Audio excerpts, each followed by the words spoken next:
Dieu veut révéler à chacune de ses créatures son indéfectible, intarissable, intangible, inextinguible, incommensurable, irrépressible et incompréhensible amour. Dieu nous a donné la vie éternelle, et cette vie est dans son Fils. Celui qui a le Fils a la vie. Celui qui n'a pas le Fils de Dieu n'a pas la vie. 1 Jean 5, 11, 12. La vie spirituelle authentique découle de l'attitude fondamentale d'un être accueillant positivement la sollicitation bienveillante du Dieu créateur de toutes choses, se présentant très personnellement à lui, bouleversant son cœur et suscitant le jaillissement de la foi qui ouvrira la totalité de cet être à la fidélité de Dieu et à la réalisation de sa promesse de salut. Le salut de l'homme repose sur une rédemption éternelle, parfaitement accomplie dans l'événement Jésus, Dieu voulant demeurer en tous par un seul, Jésus-Christ.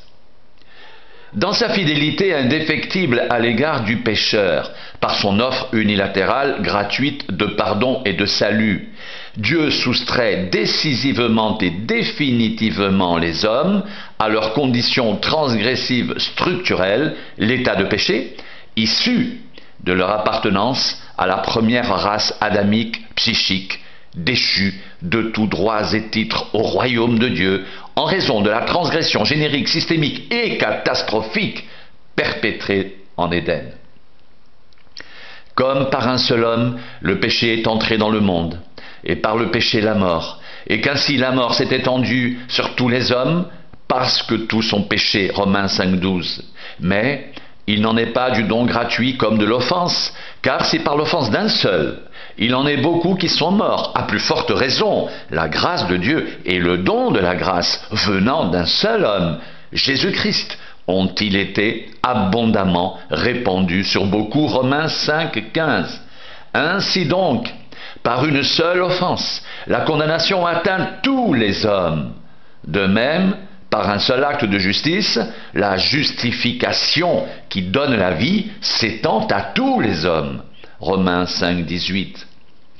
La réalité de la grâce que le pécheur est vivement invité à recevoir ne consiste pas en une modification superficielle, formelle, de ses attitudes habituelles et de son tempérament de base, mais implique bien au contraire un total changement de paradigme, une complète et radicale transformation de son être profond sous l'effet d'une puissante activité divine régénératrice sur l'exclusif et divin modèle de Jésus-Christ. Voyez quel amour le Père nous a témoigné pour que nous soyons appelés enfants de Dieu, et nous le sommes. Si le monde ne nous connaît pas, c'est qu'il ne l'a pas connu. 1 Jean 3, 1, 1. Bien-aimés, nous sommes maintenant enfants de Dieu, et ce que nous serons n'a pas encore été manifesté. Mais nous savons que lorsque cela sera manifesté, nous serons semblables à lui, parce que nous le verrons tel qu'il est. 1 Jean 3, 1, 2. L'être centré sur Dieu, en qui il croit sans limitation ni réserve, par un acte initial et une vie constante, permanente de foi, sous la puissante motion de l'Esprit, est pleinement transformé par effet d'ingénierie de la grâce divine, à l'image de son Sauveur, conformément au dessein de son divin Créateur. Nous tous, qui le visage découvert, contemplons comme dans un miroir la gloire du Seigneur, nous sommes transformés en la même image, de gloire en gloire, comme par le Seigneur l'Esprit. 2 Corinthiens 3, 18. L'amour de Dieu pour ses enfants étant indéfectible, l'être au Christ vit dans la certitude absolue que Dieu œuvre en constance et permanence à son bien, en fonction de son plan de salut, selon l'esprit de la grâce, tout risque d'échec étant exclu, Dieu ne pouvant ni faillir ni échouer. Nous savons du reste que toutes choses concourent au bien de ceux qui aiment Dieu, de ceux qui sont appelés selon son dessein. Romains 8, 28. Dans toutes ces choses, nous sommes plus que vainqueurs par celui qui nous a aimés. Romains 8, 28. De plus, Le salut étant de nature éminemment individuelle, il n'est, hors de la personne concernée, aucune puissance existant dans l'univers susceptible de faire obstacle à la manifestation de l'amour inextinguible de Dieu ou le détourner de son but. J'ai l'assurance que ni la mort ni la vie, ni les anges, ni les dominations, ni les choses présentes, ni les choses à venir, ni les puissances, ni la hauteur, ni la profondeur, ni aucune autre créature ne pourra nous séparer de l'amour de Dieu manifesté en Jésus-Christ notre Seigneur. Romains 8, 38, 39. Le salut est à tel point tout aussi individuel que le chemin qui y mène, que lorsque l'Esprit Saint intervient dans la vie de l'homme, il le conduit personnellement dans un réel processus d'identification au Christ crucifié, ressuscité et glorifié, vecteur d'un changement complet de sa structure d'existence. Vous savez où je vais, et vous en savez le chemin. Thomas lui dit: Seigneur, nous ne savons où tu vas. Comment pouvons-nous en savoir le chemin? Jésus lui dit: Je suis le chemin, la vérité et la vie. Nul ne vient au Père que par moi. Jean 14, 4, 6.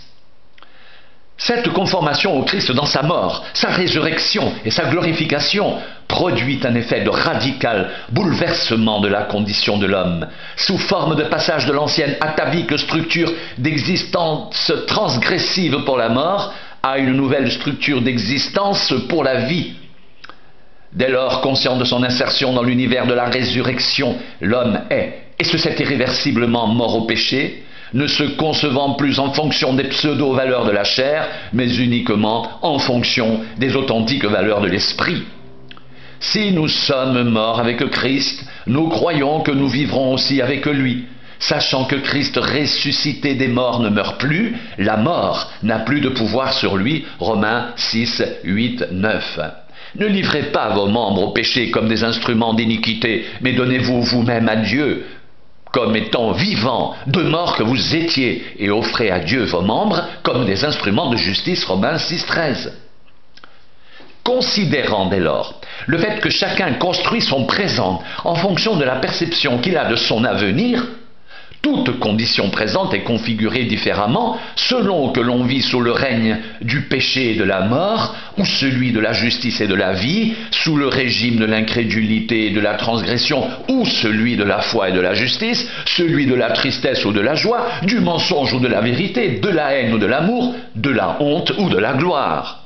Ainsi, le rapport à la vie, ou rapport au Christ, est le fait d'une identification, conformation et insertion de l'être régénéré dans le Christ, faisant de celui-ci un être participant au Christ, devenant un être avec lui dans une relation de type singulier, exclusif, organique.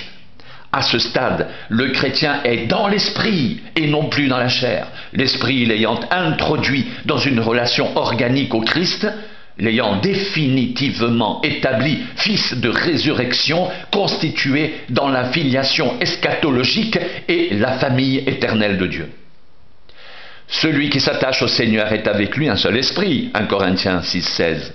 Je suis le cep, vous êtes les sarments. Celui qui demeure en moi et en qui je demeure porte beaucoup de fruits, car sans moi, vous ne pouvez rien faire. Jean 15, 5.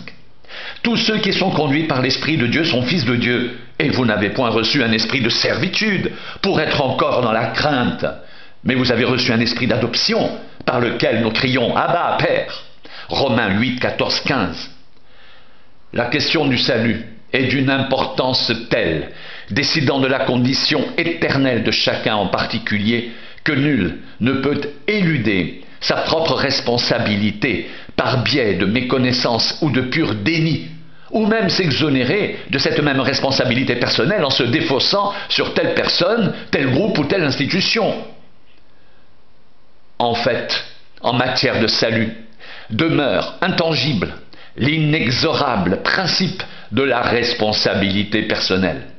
Dans cette optique, il est impératif de se laisser chercher et trouver par le bon berger. Et puisque c'est au moyen de la foi que Jésus transforme la vie de l'homme, Dieu va tout mettre en œuvre pour cela, en mettant à la disposition de celui-ci, en vue de son salut, l'Évangile. Je suis le bon berger. Le bon berger donne sa vie pour ses brebis, Jean 10, 11. Je connais mes brebis, elles me connaissent comme le Père me connaît, et comme je connais le Père, et je donne ma vie pour mes brebis, Jean 10, 14, 15. La raison d'être de cet évangile est de faire connaître la grâce de Dieu, mais plus encore, d'intervenir lui-même dans la communication de cette grâce par une manifestation réelle de puissance, de régénération, de l'existence de celui qui y ajoute foi. Ceci en vertu du fait que l'Évangile est tout à la fois information structurante, révélation surnaturelle, détentrice d'une autorité capable de bouleverser les cœurs, illuminer les consciences et transformer conditions et situations de tout genre, en suscitant la foi en la fidélité du Dieu qui rachète et sauve les perdus, quels qu'ils soient. C'est en ce sens que l'Évangile procure le salut, la vie éternelle, sans exception de personne ni discrimination aucune. Je n'ai pas honte de l'Évangile. C'est la puissance de Dieu pour le salut de quiconque croit, du juif premièrement, puis du grec, parce qu'en lui est révélée la justice de Dieu par la foi, et pour la foi, selon qu'il est écrit, le juste vivra par la foi. Romains 1, 16, 17. Notre Évangile, ne vous ayant pas été prêché en parole seulement, mais avec puissance, avec l'Esprit Saint et avec une pleine persuasion, car vous n'ignorez pas que nous nous sommes montrés ainsi parmi vous, à cause de vous, 1 Thessaloniciens 5. Si notre évangile est encore voilé, il est voilé pour ceux qui périssent, pour les incrédules, dont le Dieu de ce siècle a aveuglé l'intelligence, afin qu'elle ne voie pas briller la splendeur de l'évangile, de la gloire de Christ, qui est l'image de Dieu. 2 Corinthiens 4, 3, 4.